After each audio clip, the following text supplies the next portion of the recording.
Shri Ram, Jai Ram, Jai Jai Ram Om.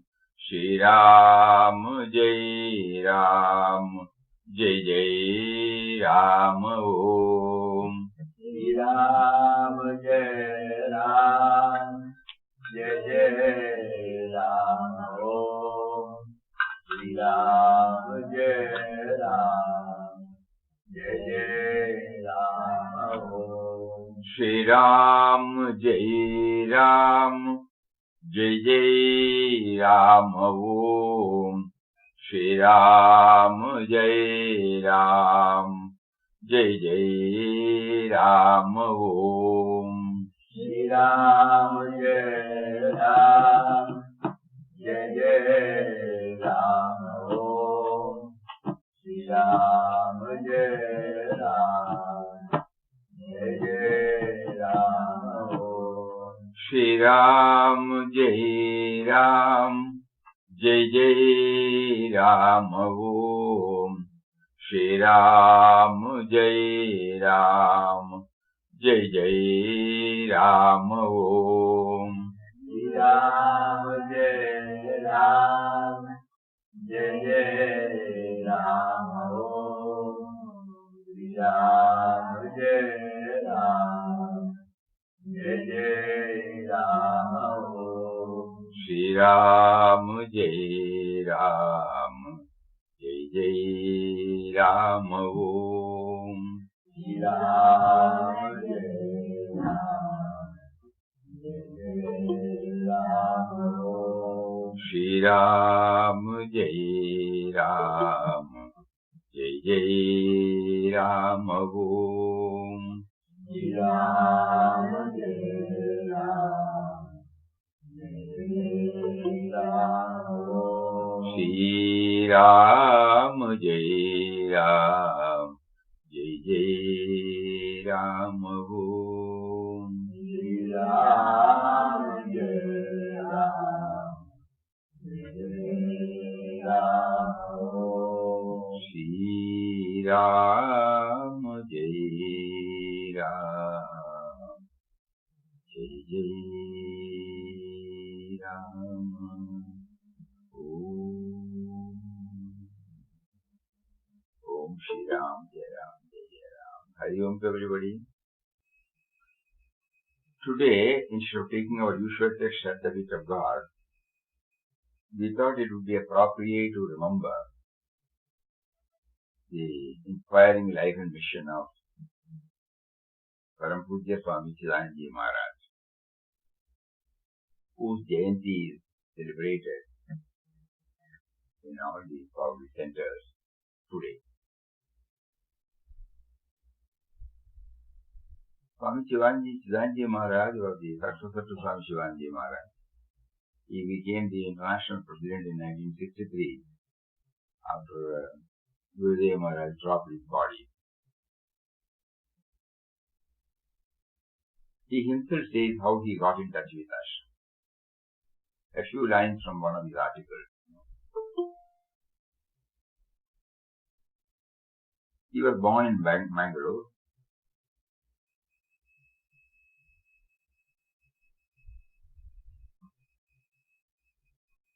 After my birth, I was expected to be brought home to my father's house. In my case, however, the maternal grandparents pleaded and prayed that being the first male child in the family, I may be allowed to remain with them in Mangalore and be brought up and educated there. Unexpectedly, almost miraculously, my father Sri Srinivasa Rao understood their heart's earnest longing and very generously granted their prayer. Thus it was that for the first 15 years of my life, I was brought up and given a good education in Mangalore town in close proximity to Kasaragod and Kanyangar, with which Ramdas's early life was closely connected. Later as a student, Papa Swami Ramdas shifted to Mangalore and did his high school at the Mission High School run by the German Bethel Mission. Later, after taking a course in textile technology at Bombay and having served in a number of textile mills in different places, Papa Ramdas finally came back to Mangalore, set up a small textile business in the form of handloom factory at Falneer, beyond Hampankata. What happened to Vittal Rao, as Papa Ramdas was called in his younger days, during that period is too well known a story for me to relate anything about it. It is rendered in great detail in Papa Ramdas' well-known book, In Quest of God. This book is a narration of his wanderings all over India. Steeped in the all-absorbing power of the divine name, his wanderings covered the whole of the year 1923. He finally returned to Mangalore and secluded himself in some cave in the Kadri Hills on the outskirts of the town, chanting Ramnam all the time. There he was prompted to write down a brief account of his wanderings, and he did so during 1924. In Mangalore, there was a pious good gentleman called Bolar Vittal Rao. By chance, coinciding with Papa Ramdas' earlier name given to him by parents, Bolar Vittal Rao owned a printing press called Saraswati Printing Press, located at one corner of the old police Maidan behind St. Paul's Church. A member of Papa Ramdas' family gave the manuscript of In Quest of God to Bolar Vittal Rao, requesting him to print it in a paperback. He printed the book, and the price was half a rupee or 8 anna. Bolar Vittal Rao and Nellike Venkat Rao, my grandfather, were very good friends. Every day after closing the press in the evening, Bolar Vittal Rao used to drop in at the Manohar Villas where he stayed and spend half an hour chatting with grandfather over a cup of excellent coffee. Over the years, he was in the practice of bringing along with him one copy of whatever matter was printed on that day at his printing press and gave it to grandfather. In accordance with this habit, Bolar Vittal Rao brought along with him one copy of the very first 1924 edition. Here it is 1925 of In Quest of God. Though religious-minded, grandfather was not interested in saints and spiritual teaching. Thus, the very first copy of In Quest of God was taken inside the house and deposited on the top of a chest of drawers which contained numberless novels and other story books of grandmother, who was a voracious reader of English fiction. I like to read English novels of grandmother. On this occasion, as I felt to my hand on the top of the chest of drawers, it fell upon Papa Ramdas' In Quest of God, and I took it with me. Somehow the photograph of Papa, taken in front of the Kadri cave, appearing as frontispiece in Quest of God, fascinated me and drew my gaze like a magnet. The more I looked at it, the more I wanted to go on looking at it. I did not want to put the book down. Afternoon after afternoon, lying down on a sofa in the upstairs hall, within a week, I finished reading the book cover to cover. At that time, I was a youngster of 9 years of age. I had just lost my mother and was staying in the 4th class in the primary school. Reading the book In Quest of God opened up before me a whole new vista of what India was, as I had never known or imagined. For the first time, I came to know the various religious places Papa had visited in his wanderings. I heard the name Himalayas and the sacred river Bhagirathi Ganga. I came to know the name of Sri Ramakrishna Paramahamsa and also the Kali temple at Bhavadharani at Dakshineshwar near Calcutta. The name Kedarnath and Badrinath became part of the thought form of my mind where they had not existed before. The words Annakshetra, Bhiksha, Rambhajan, etc. became part of my vocabulary. The term Samadhi and ecstasy were first encountered in my life. My new vision revealed to me the way of life people were leading in India, unknown hitherto, my limited vision confined to home and school and home. From the time I started reading the book In Quest of God, I was consumed with an overwhelming desire to meet Swami Ramdas face to face. When sadhus came to the house to ask for alms, I used to run in and fetch the book and show them the picture of Swami Ramdas and eagerly ask them, have you seen this person? One sadhu who knew a little English said, yes, I have seen this person. He used to come to the Maidan sometimes. I have also seen him in Kadari cave, but I do not know where he is now. I was greatly disappointed. Then one day a person told me, oh yes, the Swami is now settled in a place called Kanyangar, close to Kasaragod. This ashram is a couple of miles from Kanyangar railway station. That is how, at last, I was able to locate where Papa Ramdas lived. I was overjoyed, and it was very close to Mangalore, and I decided to take my first chance to go to Kanyangar and have darshan of Papa. It was 1932, and I was 16. Father demanded that both myself and my younger brother Raghavendra be shifted from Mangalore to Madras, as he said, if we continued further in Mangalore, we would gradually lose all touch with the paternal family at Madras. In Madras, as we did not know the Tamil language, we were admitted into English medium teaching section, and we took Sanskrit as our vernacular second language. This is how I had the good fortune of coming into contact with the wisdom of our own country and the wise sayings of our forefathers on dharma, noble character, good conduct, righteousness, idealism in life, etc. through poetical composition called Subhashita. At about this time, my elder sister Hemalata Bai, who was given in marriage to a Sanskrit professor or lecturer at famous Annamalai University near Chidambaram, was in the family way, and I was requested to accompany her to my grandparents' house in Mangalore for her first delivery, as mother had passed away some years earlier. Some 3 or 4 months later, summons again came to me from my sister to take her and her firstborn to Coimbatore, where her in-laws lived, and then onwards to Annamalai Nagar. Obediently, I had to travel again to Mangalore. I was happy to do so.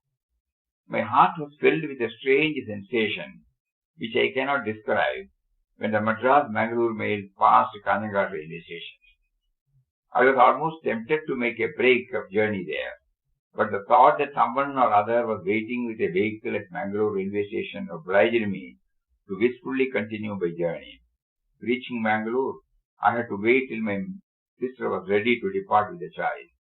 At the last moment, after tickets were purchased and berths reserved, something unforeseen cropped up, and we had to cancel the tickets, as my sister had to sit out for her monthly period. When this happened, I suddenly realized that God had taken compassion upon me and given me a chance to make a trip to Kanyangar.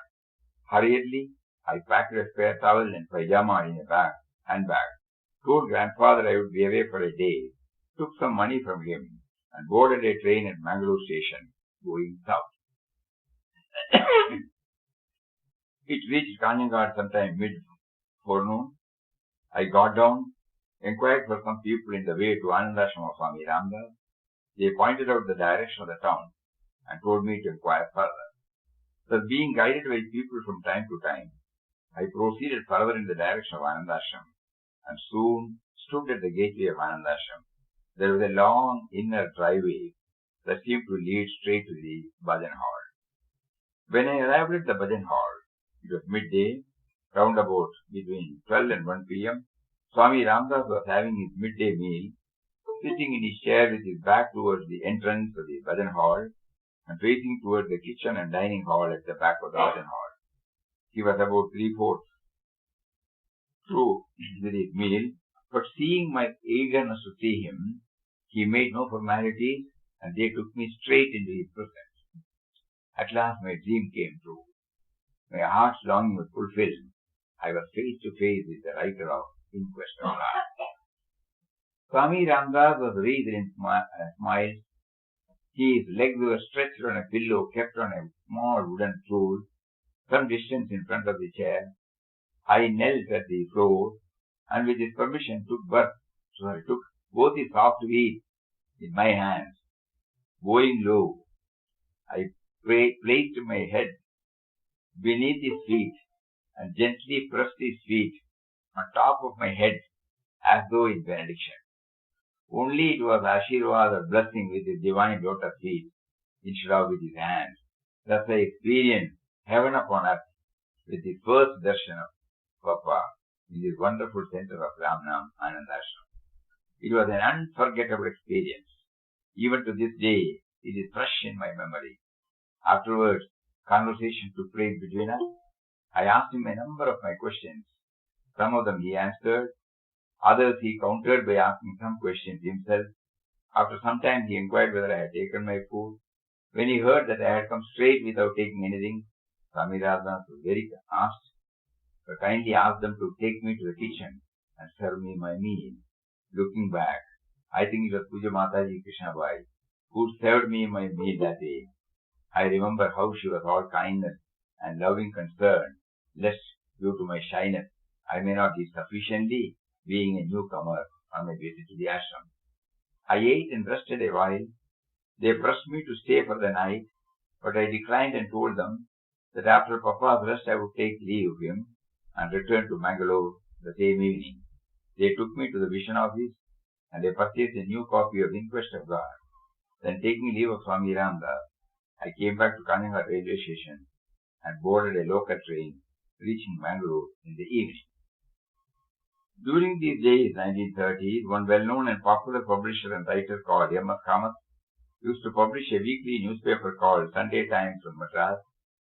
It was very popular and liked by the public because of the variety of features it contained. There was always at least one page exclusively set apart for religious subjects. On Sunday, I was pleasantly surprised to see Swami Ramdas' picture on the religious page, and I was excited to read also an announcement that the Swamiji would be visiting Madras at the invitation of the Saraswat community of the city and give a few discourses while there. It gave the program with the date and time of the meeting. One day it was a discourse at a well-known venue called Gokhale Hall in the evening hour. On another day it was an informal and midday satsang talk with Ram Bhajan and Darshan as well as meals that followed. Before leaving, I inquired about details of how to reach the Gokhale Hall because our family lived far away from the busy part of the city, with our house located at the very outskirts of Madras, just before where the municipal corporation limits ended and district board area commenced. When I reached Gokhale Hall, I found it completely packed to capacity. I could not even enter the hall. Very many persons were standing at the back, as all seats had been filled. As it had taken some time for me to locate the hall, Papa Ramdas was already speaking when I reached there. My eyes beheld a strange sight. The usual formal seating arrangement on the dais, with a table in front and a few chairs behind, did not seem to have met with his approval, and he had the chairs pushed back to the wall, and the table moved forward until it was almost at the edge of the dais. He was seated on the table in his usual pose with legs folded, body absolutely straight, hands moving with appropriate gestures in keeping with what he was saying. He was speaking in Konkani. Words poured out of him in a ceaseless torrent. He was in an inspired mood. He was speaking about the glory of Ramnam and the need to lead a disciplined life. The audience was listening spellbound, taking in everything he was saying without missing a word. Before I left, I inquired from the organizing person where Papa was staying in Madras. I was told he was staying in the house of one Dr. Gopal Katre in a well-known locality called Santom, which was the southernmost end of the famous seaside marina of Madras, where the clear open beach road ended and residential locality started. The next day, eager to have darshan and satsang with the holy saint, I went all the way from Chetpe to Mylapore, where the bus terminated. When I had to walk further eastwards, toward the seashore to reach Santom. Santom Road was also a long stretch of a road parallel to the sea, with a few residential buildings on either side. When I went past the Mylapore locality and came to Santom Road, I asked a couple of persons where Dr. Katre lived. They did not seem to be certain, gave me some vague replies. Actually, from the spot where I questioned, Dr. Katre's house was merely within a furlong distance to my left side, but somehow due to unfamiliarity, I turned right and started walking stopping now and then to ask the local person where Katre lived. I must have walked more than a mile in the hot sun. Then I halted and asked another person, "Oh, Katre, you mean where the holy man Swami Ramdas is staying?" I said, "Yes," nodding my head vigorously. He told me that I had traveled in the opposite direction and was going farther and farther away, and with each step I took, he said I would have to go all the way back, even past the turning into Mylapore, and would find a double-storied house standing in its own garden to the back of the road to my right hand. Thanking him, I walked all the way back. It was hot. I was perspiring. It was now about mid-afternoon. At last, I located Katre's house, went into the house, climbed upstairs. I was told that Swami Ramdas was about to leave for some engagement, that I had better hurry up and take my chance of not missing him. I ran up the stairs, came to the second floor room. Sure enough, Swami Ramdas had put on his sandals and taking his walking stick in his hand was coming towards the staircase to step down. Someone took me forward and told Swami Ramdas Maharaj, "This young man has come to see your holiness and get blessings." I immediately knelt down, touching his lips with my forehead. Swami Ramdas bent down, resting one hand on his walking stick, gave me a strong and hearty pat with the other on my back. He said, "Ramdas's blessings are always there. Ramdas has to leave now. Take Ramnam, remember God." And he went down to the waiting car. Such was my brief encounter and second darshan after my darshan and meeting at Anandashram. 2 years later, the World War. So this is how he met. You can see from this, the way in which he explains everything.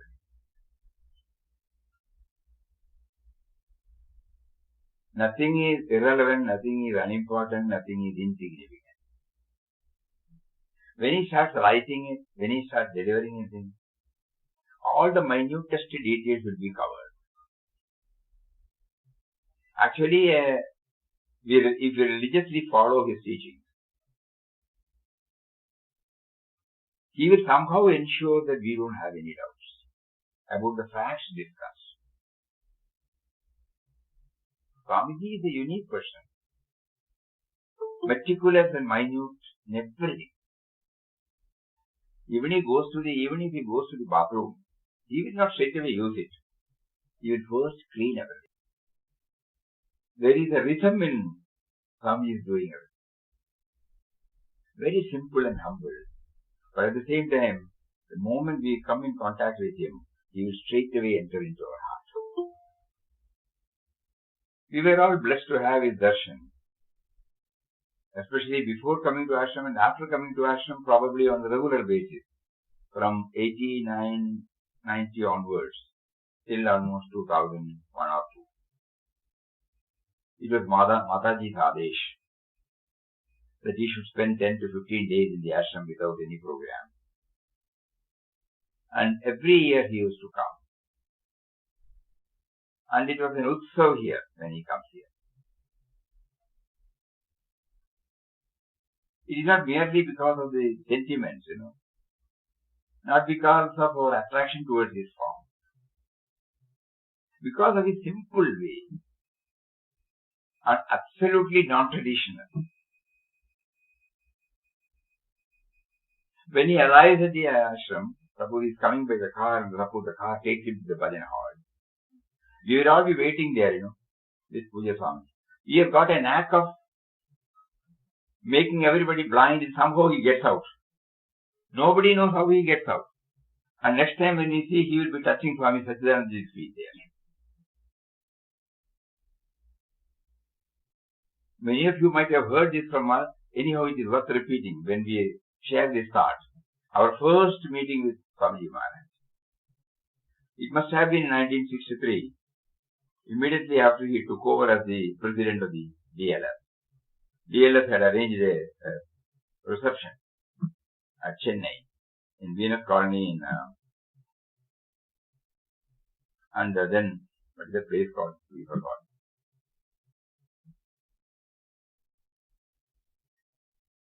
And so elaborate arrangements were made. The big pandal was put up. A big crowd was waiting for him. all the reception committee members, everybody, we were all waiting for him at a particular place with all the protocols. Every time when a car comes, we look at it. It is not Swamiji. It was coming straight from the Meenambakam airport. As we were just thinking, he is a very he gives a lot of importance for punctuality. Suddenly somebody said, a leading person is running towards the dais. And when everybody turned, they said, that is Swami Chidanji Maharaj. We are standing here to receive him. He is already in the dais. And his dress, one small upper cloth only on this side. And something like a towel, which covers only up to his knee. That was his dress. Anyway, everybody got stunned. And the pace with which he walks, nobody can keep up. And he started straight away going and took the mic and facing the big crowd. Everybody was in attention.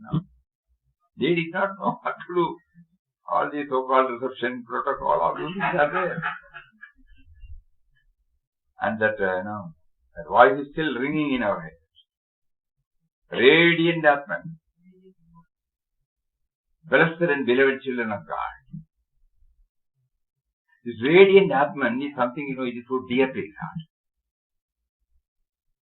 Radiant Atman, blessed and beloved children of God. And he gave a Sashtanga Pranam to the entire audience. So when you are addressing as radiant Atman, you are feeling it. There is an article by him, why we are called radiant Atman. And then, of course, everybody went there. Swamiji continued his talk. Later on only also, that's why we said, he doesn't stand on any formalities. He's one with everyone. Very striking. Nobody, even when he comes here to ashram, at the time of leaving, suppose he is leaving by train, we all used to go up to the station. When we go to the station, not like this, now the station is at least, there are comforts are there, seats are there. There will be some cement bench open. He will go and sit there. And some chocolate or something will be there that he will take. He will call everybody who is going this side and that side and give them and chat with them. Where are you going? Nobody is a stranger. Nobody is unimportant. Nobody is irrelevant. Many things he teaches us by his very presence. And when he talks, it will be a simple words, not tall talk, but profound. We will read a couple of articles, messages he delivered. On Vijayadashmi day, he had delivered this. Ask what I am living for. Fundamental question.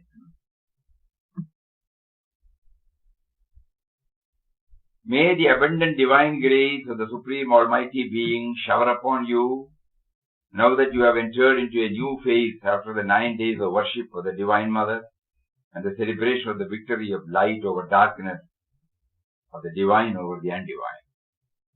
Here we would like to also mention the uniqueness. She gives importance to everything.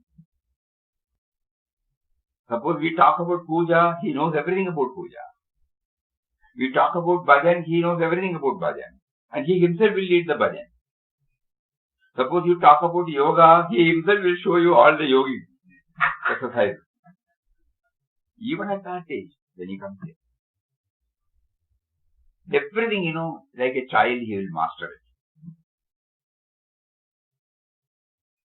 it. Anything. Suppose, even during here, suppose it is a Skanda Shashti, or anything connected with the deity's important day. On that day, something you will make a mention about. So, personal as well as impersonal. That is why the Navaratri Puja day, when he says this, so that means, we take it that everything is relevant. There are two, what we infer from our close observation of him is, it is up to us to take the God dimension from anything and everything. We need not discard, we need not over-associate. Because everything is his. So on the 9th day, when he was addressing, he says, that much importance is given. May the abundant divine grace of the Almighty being showered upon you, now that you have entered into a new phase after the 9 days of worship of the Divine Mother and the celebration of the victory of light over darkness, of the divine over the undivine. Durga Puja. Vijayadashmi. There should be the urge in you. Somehow, how does he connect? We are all, when we associate with puja, we associate with the outer things, outer activities, outer preparations. Everything that is outer, we give a lot of importance. He, while giving importance to the outer, he also equally gives importance for the symbolic significance behind it. That is the advantage. He says, there should be an urge for you for self-improvement. There should be the urge for evolution in each one of you. The hallmark of an awakened and enlightened individual human soul is that there is a recognition that life is not meant for stagnation, and that it is not meant for routine, humdrum repetition of the same monotonous activities, but it is meant for achievement, for attainment, and it is meant for moving towards a supreme goal, a lofty, sublime goal. It is meant for living for a noble ideal. Life is an ascent, an upward ascent. Those who have bestowed thought on life soon begin to realize that life is not merely a biological function. It is not merely a psychological activity, a confusion of restless psychological activity. Rather, it's a higher and spiritual movement. It is a higher and spiritual evolution. Once that is known, one has to constantly ask, am I engaged in this upward movement of the spirit towards regaining a state of perfection that is its natural state, natural condition? It is therefore good to ask, what am I living for? With what objective? To what end? For what purpose? Fundamental questions. So that gradually such repeated questioning begins to make your goal, make your objective clear-cut. In the course of time, slowly but steadily, you become established in a firm conviction. This is what I am living for. I get clarity. This is what I am striving to attain and achieve. Life is meant for God realization. The goal of life is God realization. This is very easy to say, and that may be your ultimate goal, but you have to live here, very much in this world, amongst people and things, undergoing various experiences with the different events occurring too. So in this environmental setup, in this atmosphere, involved in the ever-changing process day after day, how are you to live your life? What is your objective here? First of all, let us decide upon the immediate dimension that we know, which we have to enter into, encounter, and be a part of day after day. First of all, solve it. Later on, you can think about big things, which are more concepts than the clearly seen and recognized situation that is unfolding before you every sunrise. Every time you wake up in the morning, you have to deal with something. First of all, be sure of how you are to live that, to what end, with what objective. What is the purposefulness that should propel you forward in meeting the world, in living day after day? What is the objective? How should one live here? Later on we can think of Brahmajnana or liberation or God realization, all those things. A great deal of study is necessary before that concept is clear. A great deal of reflection and deep thinking is necessary before the concept can be clear-cut, properly grasped, fully understood. But here is immediacy, and unless this is well understood, properly seen in the right perspective, and a very clear way of living this life is formulated, we shall ever be floundering here and our legs will be entangled. One won't be able to move forward. Therefore, first things first. That which is immediate should first be clarified, well understood, definitely decided. It is in this context that our culture and our masters have given much insight, a great deal of distance. Gurudev said, speak little, speak softly, speak sweetly. Day after day, as you enter into Vyavahara, be a person who speaks softly, who speaks sweetly. Gurudev said, be kind, be compassionate. Let kindness be your motto. Be a person who is compassionate. A compassionate person does not sit in immediate judgment. A compassionate person is charitable. He tries to tolerate. He tries to understand with sympathy. He does not immediately give verdicts, label things and persons. He tries to understand. He tries to argue in favor of the underdog. Perhaps this person has some problem, he will always say. So a compassionate person is also charitable, loving. He tries to understand, to forgive, to forget. Therefore, Gurudev has given us objectives to live with. Day after day as we move through life, progressively, in increasing measure, we should become a kind and compassionate person. A doer of good. Saint Francis of Assisi has also given us a grand formula, a great concept. O Lord, grant that I may not so much seek to be consoled as to console, to be understood as to understand, to be loved as to love. For it is in giving that we receive. This is life sublime. Not wanting to receive, but wanting to give and give. If we begin to gather these lofty insights from the Great Ones, who have not shown us the path through their words, but by their own personal example, and begin to apply them, to live in their light, then suddenly a day will come when we begin to realize that the serious business of life is to train ourselves, educate ourselves, cultivate ourselves, develop ourselves, and polish ourselves. This is another uniqueness of Sun. He will not be satisfied with one adjective. To get it concretized in our mind, he will repeat it through different words. Same words they use, we say monotony, different words. So if we begin to gather these lofty insights from the Great Ones, not through their words, but their personal example, and begin to apply them, to live in their light, then suddenly a day will come when we begin to realize that the serious business of life is to train ourselves, educate ourselves, cultivate ourselves, develop ourselves, and polish ourselves, so that we become an ideal human individual. We become a source of good and of benefit to others. We become kind, compassionate, understanding, tolerant, helpful. This indeed is the objective with which we should live. This indeed is the goal we must try to achieve. So at the Vyavaharic level, we are not bringing any tall words. We bring how I should react to events and individual, what should be my mindset. At home, in the office, in the society. Be like salt. Without salt, everything will be insipid.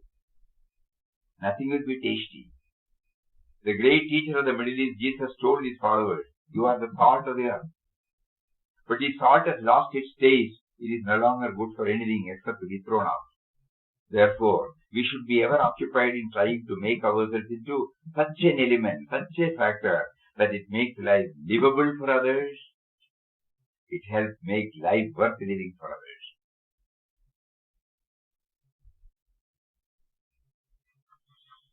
This then is the objective.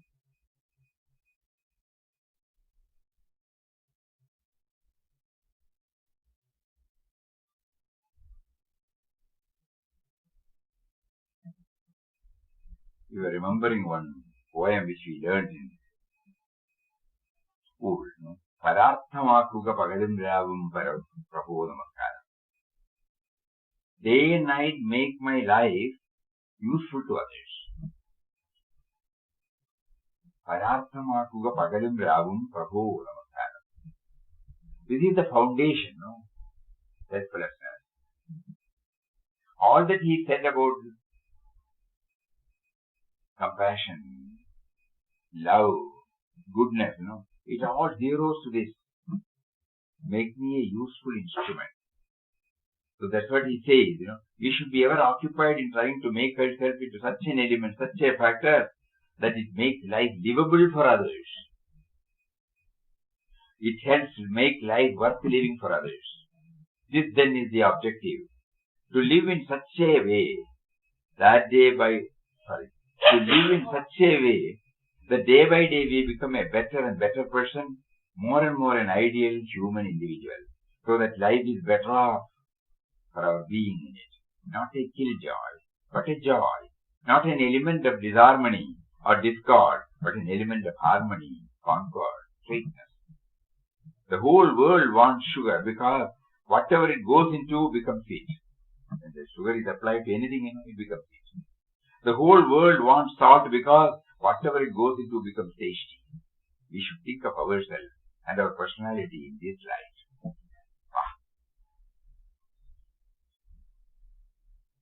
Let us become like salt and sugar.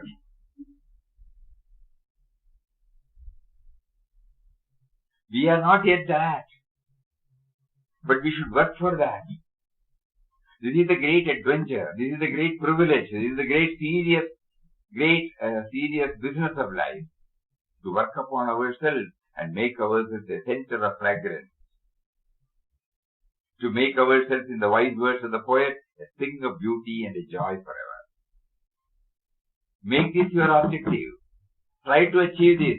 Move towards this great attainment. Then life has been well lived. You will not have lived in vain.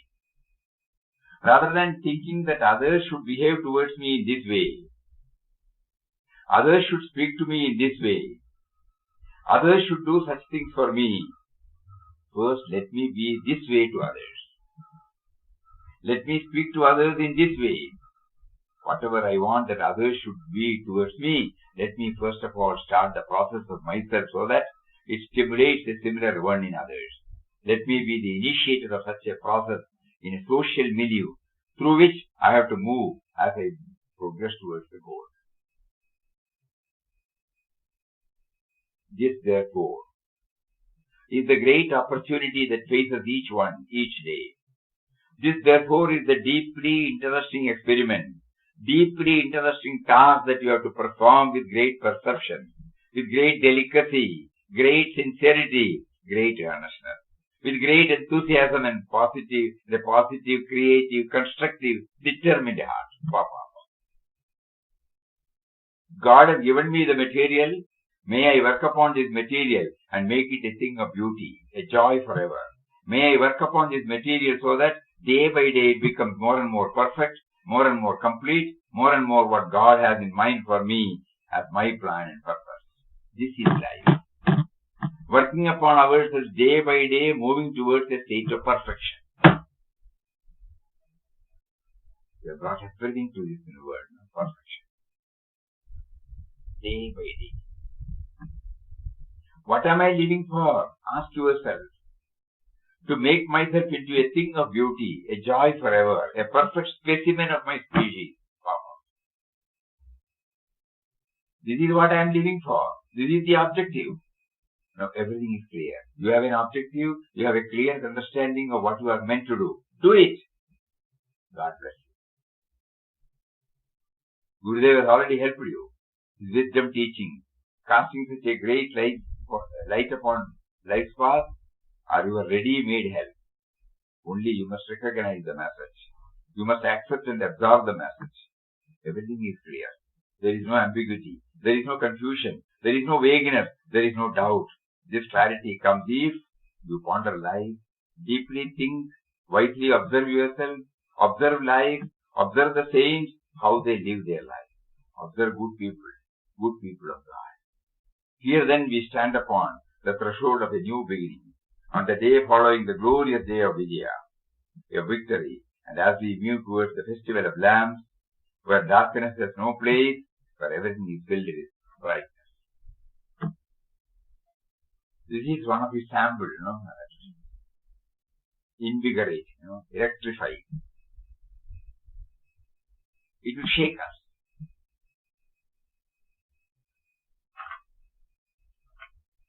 Ask what I am living for.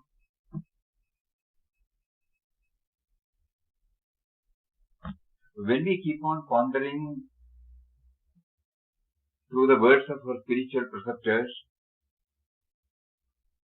the clarity comes to us one by one. In another very, as a sadhaka, we would have repeated this many a time, but still, it is worth repeating 1,000 times. Are you becoming a better person? Spiritual perfection and divine perfection follow ethical perfection. I am sitting in a room and performing all my spiritual activities. No. Ethics comes only when I deal with others. That is called ethics. The ethical, more ethical values. So when I deal with others, so that means all my spiritual discipline should be reflected in the way in which I react to events and individuals. Swami starts this message with that. Spiritual perfection and divine perfection follow ethical perfection. Where there is dharma, there is adhyatma. Where there is no true adhyatma, there is bound to be. Where there is true adhyatma, there is bound to be true dharma. If there is adhyatma and true dharma is lacking, then the adhyatma is imperfect. It is not complete. These truths must be very clearly understood and grasped. They should be made the basis of our spiritual life. Dharma is the foundation. Sadhana is the structure. Adhyatma is the completion. Even if the structure is all complete, but no roof has been put on it, no one can live in it. Adhyatma, therefore, is that which completes. But both the structure of the sadhana as well as the completing roof of Adhyatma can only be raised upon the foundation of Dharma. God alone is perfect, eternally perfect. No one is perfect in the created phenomenal world. But all have the potential for perfection. And life is a means, a chance for rising beyond imperfection. Of shedding one's imperfection and gradually making the incomplete complete. Of rising into a state of perfection. That is why life has been given. And sadhana is the method, it is the technique. Sadhana is the scientific system of attaining that perfection. This article, is for sadhakas like us, every day we must go through the content. We may not be able to remember all words. But the theme, the decoction, the essence. An unripe fruit in a garden is imperfect. It is neither sweet nor satisfying. It is hard and sour and maybe bitter also. One cannot enjoy it because it is imperfect.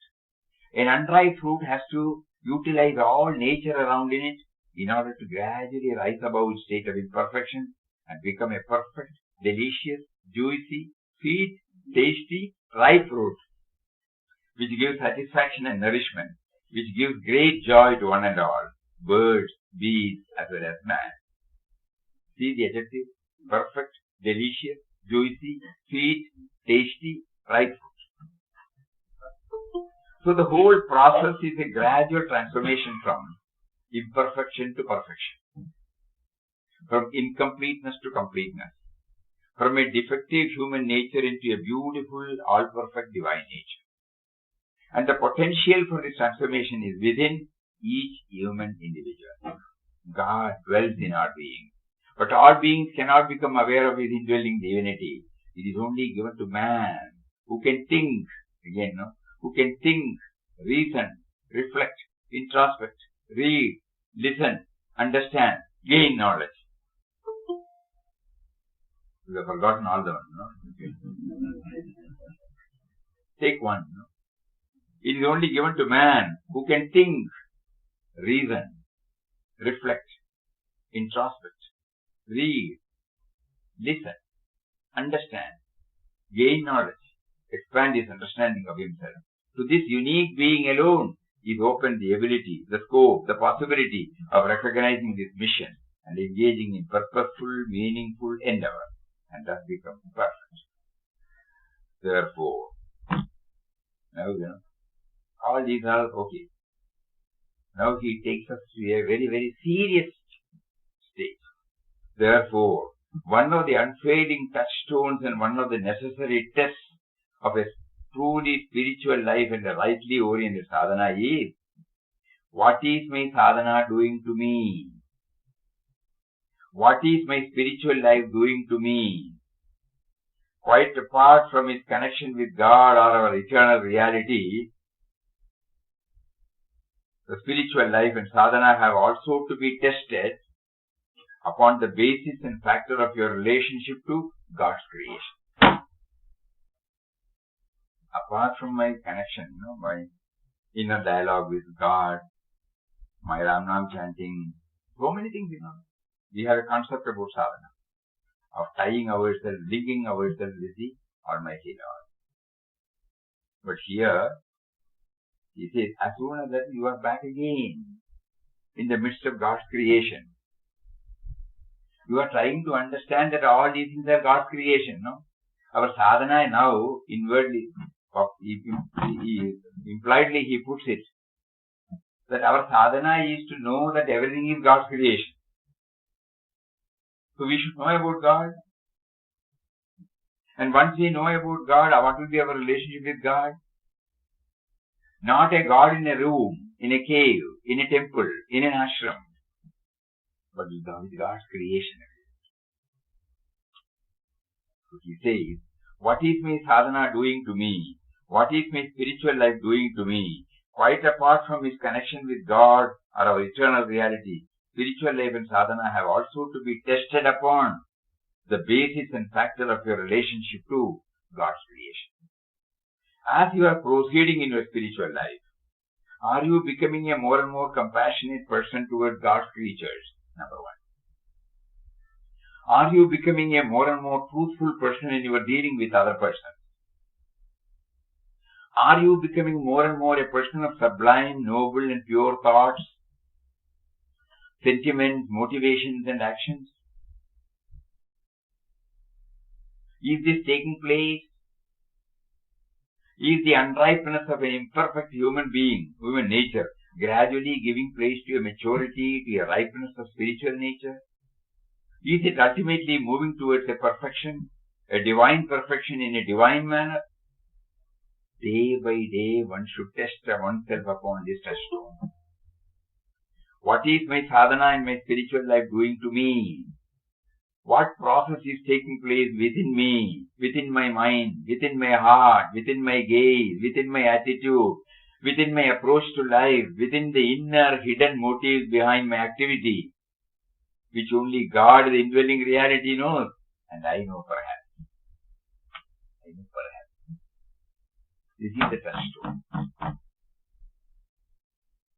Are you becoming a better neighbor to your neighbor? Are you becoming a better disciple to your guru? A better fellow seeker to other fellow seekers? In ashram, we have to. Are you becoming a positive, creative factor of inspiration and adoration in your contemporary human society? What is happening to you? It is very, very important that you keep a tab on what is happening to you. What are you becoming? Because they say that sadhana is a sort of alchemy, a process of alchemy. Alchemy is that hidden, mysterious science by which base metal is turned into gold, the royal material. And that alchemy must take place within your personality, within your thought, within your feeling, within your objectives, within your motivation, within your conduct and character. Any real, authentic sadhana in spiritual life, any genuine yoga must inevitably, invariably bring about this inner transformation.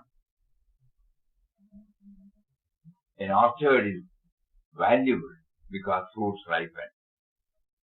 If there were only green and sour fruit, no one would go near it. In the garden of spiritual living, this inner process of becoming ripe, or becoming mature, must invariably follow all sadhana that is rightly engaged in, all sadhana that is correctly oriented, all sadhana that is being done with an in-depth understanding of what it is supposed to do to one's life, to one's nature and personality.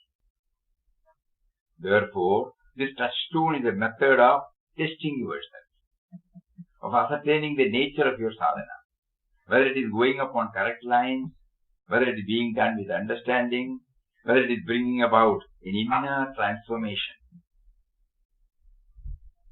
This here and now inner transformation is as equally important as the ultimate Brahmajnana. I want to say this is even more important. Inner transformation. It is a precursor to that. If it is taking place, it will ultimately lead you to Brahmajnana, to total perfection in God experience. If it is not taking place, you will have to wait long, because there is something blocking the needed inner transformation. Sadhana makes a person good person. Sadhana makes a person a truthful, tolerant, compassionate person. Sadhana creates a person of noble character, pure conduct, holy life, of sanctity in all one's activities, as it becomes a gradual process of the ascent of the spirit towards God consciousness. Imperfection is not to be kept forever. Though we may be born imperfect, it is not to be tolerated, not to be maintained. It is to be got rid of, transcended, to be made to give place to perfection. That is life. That is the meaning of life, the value of life. Therefore, with this goal in view, one should work upon oneself at all levels, becoming better and better day by day, until one day become godly, divine, full, totally perfect. This indeed is each one's responsibility, each one's mission in life, each one's great duty. So like that, Swamiji's there is one more time is running out. Tomorrow we'll take up that also. Because he says, daily life and daily sadhana. Daily life and daily sadhana.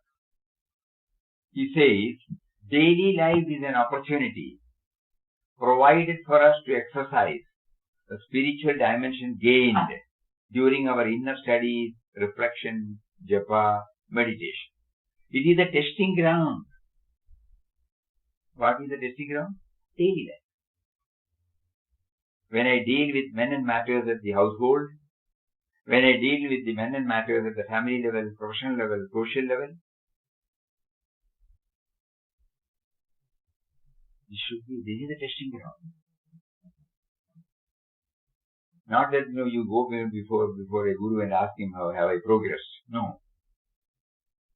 Testing ground is there before us. God has provided right in front of us. And he says, it's a testing ground so that each day our progress is really ours. By going through a lecture on driving, by going through a lecture on dwelling on manana, doing manana on swimming, by going through a lecture on grammar, we are not going to master it. Cycling, cooking, everything walking. Think about, go back to your own life. Everything we have learned only because there is a field there. We have tested it every day, improved it from imperfection to perfection. When you write first letter, when you correspondence, when you start, you may make a lot of mistakes. But unless the field is given, how will I make it perfect? Everything has come only because of that. So Swamiji is directly going to that. We have got a different picture now. Daily life is an opportunity given to us. He will say that. Daily life is an opportunity provided for us to exercise the spiritual dimensions gained. We may be doing Ramna, we may be doing Bhajan, we may be doing, Sadhyay. We can quote. But as an individual, when I deal with men and matters, how does it get reflected? And then only he says it becomes ours. Otherwise it is a bookish knowledge, intellectual knowledge, textual knowledge. It cannot serve beyond that telling or reproducing, memorizing. It's a testing ground so that each day our progress is really ours. We have made it our own by having tested it, proven it, possessed it. Until it has been tested and proven, it is not our own. It does not become part of us.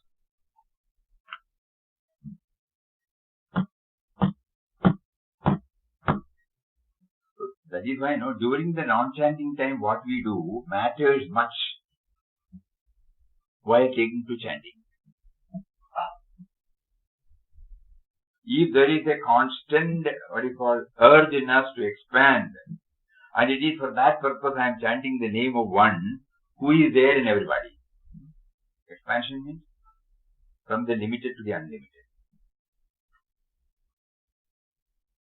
So I am chanting the name of one who is there in everybody. So this expansiveness will straight away come to me when I chant with that perspective. Otherwise chanting goes on as a discipline. I can give a count. But expansiveness, am I moving toward that expansion? That only my daily life can ensure.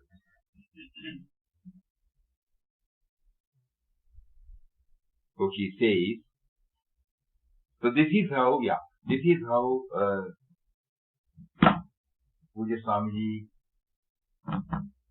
points out the importance of blending the labeled spiritual life and the labeled worldly life.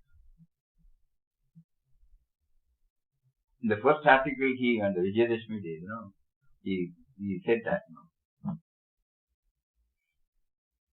And the second article confirms it.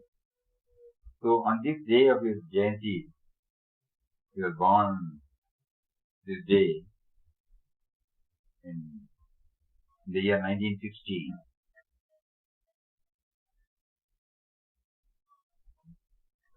And he attained Mahasamadhi in the year 2008, 1 month before Pujya Swamiji dropped. Swamiji was very close to Ashram, Swamiji was very close to Papa Mataji, Swamiji. Anand Ashram means, still the feeling is there. But we were attracted, not because when we started seeing him in the ashram, but we got attracted because he is in a position to see both with equal importance. Just like Papa's philosophy or Gandhiji's philosophy. We should become, in one of the articles he says, as we progress in the spiritual path, we should progress more and more on the human plane. Because as soon as we are free from the spiritual disciplines, we are one with the society, one with our family, one with our professional field. How do we behave there? So, in so many words, Swamiji wants us to demolish the barrier the divide between spiritual and worldly. Both should go hand in hand. nothing at the cost of another. One is the theoretical background, ideological background. The other one is the practical background. We both go together. They are on the road to perfection. They are on the road to completeness. So with a heart full of gratitude and reverence, we mentally prostrate before Swamiji Maharaj and seek his blessings so that our move towards the ultimate becomes faster and becomes a reality in our life soon. Hari Om. Om Shri Ram, Jai Ram, Jai Jai Ram. Om Shri Ram, Jai Ram, Jai Jai Ram. Om